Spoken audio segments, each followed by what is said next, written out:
Musee is a game by the same designer of several games that I played in the past, Fantastica and Road to Canterbury, and I enjoyed those games. So I was curious about this one, even though this one is pretty different. Those are board games, so this is a pure card game. As soon as I say that, I correct myself. It's a card game that also has a spatial element, but in that you will play cards on the table and form configurations and sets. Musée, the theme is art. The idea is that you are trying to build your own museum. The cards look really nice because they use actual art from the past. It is a two-player game mainly. There are ways to play with 3 and 4, but I only played with 2 and I don't particularly feel the desire on playing with more than that. I think that's a perfectly appropriate number of players. Simple, very light, very intuitive. Let me show you how it works. To set up the game, you will use these double-sided tokens. They represent a staircase on one side and a chandelier on the other side. And each player will grab a set of tokens and each player will use them to build their own space. The space where they will place their cards and will try to create their museum. Each player is working on a separate museum. You place these tiles in 2 rows to divide the 3 areas of your museum, the 3 levels, lower level, middle, and higher level. And as you can see, as I said, they're double-sided. This and some will be chandelier side up and some staircase side up. You can choose and agree with the opponent or opponents on the configuration, but all museums have to have the same configuration of chandeliers and staircases, but different are possible. This one that you see here is the setup that is recommended for new players. Then you have a deck of cards. They represent astoundingly beautiful works of art, and they have a number printed in the top left corner, and they are coded by a color. The art is amazing. It's real art, but what really matters for game purposes is colors and numbers. You shuffle this deck of cards. By the way, sturdy, pretty thick cards. I really like them. You shuffle them and you deal 5 to each player. 1, 2, 3, 4, and 5. And then you can start to play. During your turn, you do exactly 2 things. One is you play a card from your hair anywhere on your tableau. At the beginning of the game is everywhere. Later there will be restrictions, and you draw a new card from the deck. That's simple. Play 1, draw 1, and you continue like this until you cannot play further cards in your museum. At that point you're out. Players that can still play cards will do so, and when no one can play cards, then the game is over and you score. The game is over. I guess we should say the round is over, because the rules say that the first player to win 2 games is the actual winner of the game. So you can play it like this. For a shorter game, you simply play a single game and you see who the winner is, or you simply go to the best of 3. Now, as I said, you play cards from your hand. You place them in any of the slots that is available in any of the 3 levels. I could place this card here, I could place this card here, I could play this card here or here. Now, here's the tricky thing. As you can see, there are numbers here. There is one simple rule that you have to follow, which is the numbers have to be in ascending order from left to right. So if you have a 21 and a 22, the 22 has to be to the right of the 21 if you want to place them on that level. I could put it somewhere else, but if I want to place it here, it cannot be here. However, 22, it does not have to be here. It can be anywhere. And though probably it wouldn't be that great of an idea to put it much farther from there, because there is no number that can go in between of the 2. Now I want to play a 45, and I decide to play it on this floor here. Maybe I'll put it here to leave some room for cards that I want to add in here, and other cards. Maybe I think I'll get another card with a high value later, so I want to keep a slot open there. For example, I got a yellow 49, and I place it there. This is the game. This is pretty much all that you need to know to play the game. Well, you also need scoring, but to understand the basic rules of the game, this is pretty much what you need to know. They do not have to be sequential, but they do have to be in ascending order.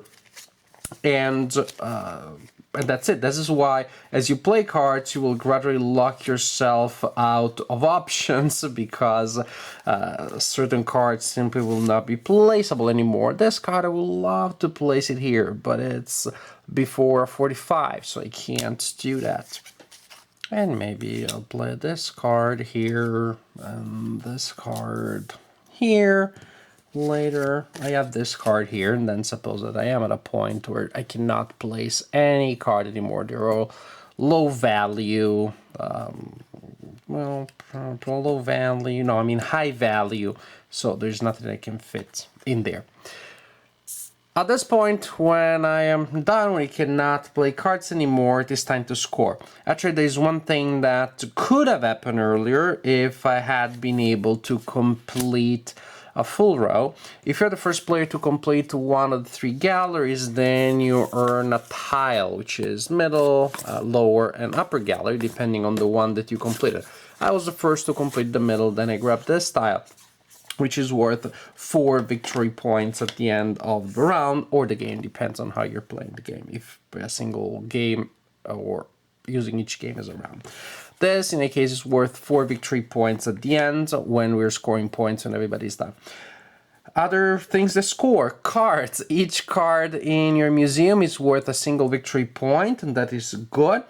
Matching cards of the same color on the same level are worth 2 victory points. Actually, the match is worth 2 victory points. And if you have several in a sequence, then you can score them accordingly. This would be 2, and 2 is 4.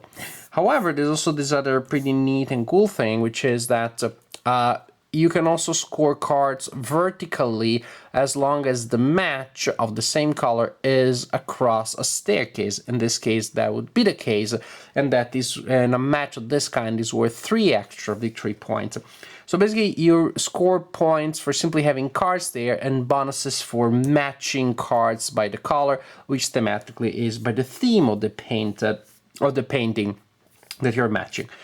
2 for horizontal matches, 3 for vertical matches, and again, remember, you get 4 for these tiles if you have them. Total the number of points that you have, and you have the winner of the round or the game, depending on how you're playing. This is the game. Super, super simple, as you can see. As light as it is, actually Musee is a pretty interesting and smart design. Of course, it could look dull if you were just forming sets of cards of the same color going in progressive order. I have 5 cards, they're all red, that's good. But of course, luck will make it such that you will not always have such cards. And also, as you can imagine, thanks to the vertical aspect of the strategy, that could be a reliable strategy, but not the best one, not the most effective one. It's a safe one. So actually, I think that there is something to be said that could be positive about the fact that there is at least a safe, okay strategy if you're lucky enough to get the right cards. Because that means that this is a game that can be easily grasped by non-gamers. If Grandpa is visiting, I think that Grandpa could get this game. Maybe your grandpa is a super hardcore gamer, but in case he isn't, and uncle is visiting and he isn't that much of a gamer either, I think this is a game that you could play with them because it's very simple, very intuitive that way. You could even play it with young children. Actually, I think this could be pretty interesting because you expose them to beautiful art. There are a lot of reasons, a lot of opportunities for a great conversation about art and history when playing with these beautiful cards. And all that a child would need to understand is simply colors and numbers. My oldest daughter now is 5, maybe not now, but fairly soon I think she would probably be able to understand the basic concept. Not to play the game effectively when you're taking all of the nuances of the strategy into consideration, but to play it okay, and I think she could be interested in that. So actually, even as a way of exposing young gamers to art, this could be a great opportunity. But what if you're playing it with adults and with gamers? Well, then you certainly have a light game here at its core, but an enjoyable one, a very enjoyable one, because yes, there is a linear horizontal strategy which is obvious, which is safe, but you will not be able to implement it every time, and is not optimal if you're playing against a gamer that is a little more ambitious than that and is trying to maximize both horizontal and vertical strategy, because scoring through staircases can be pretty powerful if you manage to create the right engine. And as you're trying to create your tableau, of course, you are committing to decisions. You're limiting your future decisions. You're locking yourself out of certain paths and certain branches. And this is when a certain push your luck, in a sense, element comes in. You have to choose to go for the safest way to place certain cards close to one another, but maybe by doing so you're blocking the opportunity to get a better scoring later if you were able to match things differently. For example, to match the staircase and at the upper level on multiple opportunities. You get a certain card which is around the 40 something. It's possible that you will get cards that are higher than that, and maybe you will like the opportunity to place them to the right of that card if those cards show up later. But if there's a strategy and you decide to lock a certain row of cards by placing a 40 something all the way to the right, because it works because of other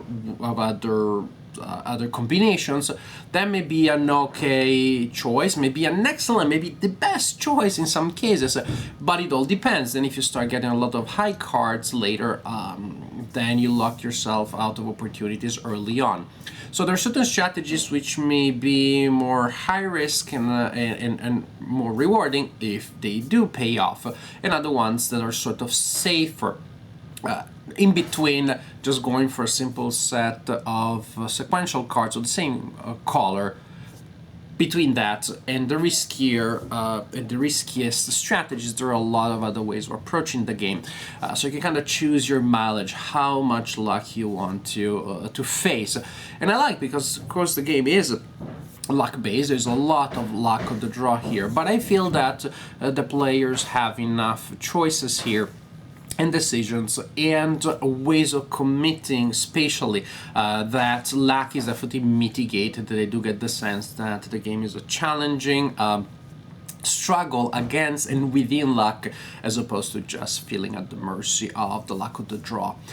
One element that will be seen as a negative by many players, I believe, or at least several players, but it doesn't have to be, and I'll tell you why, is the lack of interaction.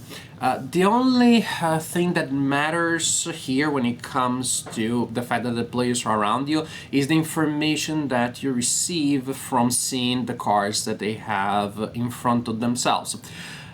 So if I'm going for high value yellow cards and I see there are a lot of those around the table, maybe that's not that good of an idea, because maybe there aren't many left in the deck. My chances of getting the card that I need for that particular strategy are pretty low, so I should better change my strategy. So you definitely learn and gain information from other players is not so much that your strategy will affect directly what they do. On the other hand, I found that there is a category of casual gamers, those that would not play a game as their first choice, but they do not mind, and actually they do enjoy playing a game if the opportunity presents itself. And these no-gamers very often do not enjoy confrontational games. Actually, this kind of game they like even more than games where you're just attacking each other, messing with each other's plans. My wife is one such casual gamer. We had fun playing games when we find the time to play games in our busy family life. We find the time to play games together. But she really does not like confrontational games. Take that games, backstabbing games, so she hates them. she just doesn't like that feel. She's like, I'm doing my thing, you do your thing, why don't we do this? And then we see at the end who was best. And also, that's a very legitimate way of seeing gaming. It just doesn't work with all games out there, but it works perfectly with this game. Absolutely perfectly. If you have a friend that doesn't like confrontational games, this is a perfect game. It really is about, I'm doing my thing, you're doing your thing. And let's see who is more proficient in solving the spatial puzzle and in managing the odds when it comes to committing to certain strategies rather than others. So it is not a game that with its multiplayer solo quality will appeal to everybody, but definitely I think it has a market, it has a target. I think of it as when I played the game, I thought it's summer now, but I thought, oh, this would be a great game for a winter night when it's all cozy and we are drinking the milk or cocoa and there's some music playing in the background. It's just so quiet and relaxing. We are putting down beautiful cards representing wonderful art. There is no struggle. I'm doing my thing, you're doing your thing. At the end, so, oh, look how beautiful is your museum. Oh, look how beautiful is mine. Mine scores 40 and yours scores 42. Damn it. Without the damage, just edit out the damn it. And then you have this beautiful, cozy picture that I think you can create by playing Musee or a game such as Musee. So a quiet, light, casual, simple thinking game that will not work in all contexts and all situations, but definitely like it. I like how simple it is to teach, how simple it is to play, and overall it is still enjoyable and it still has interesting decisions and challenges for the gamer.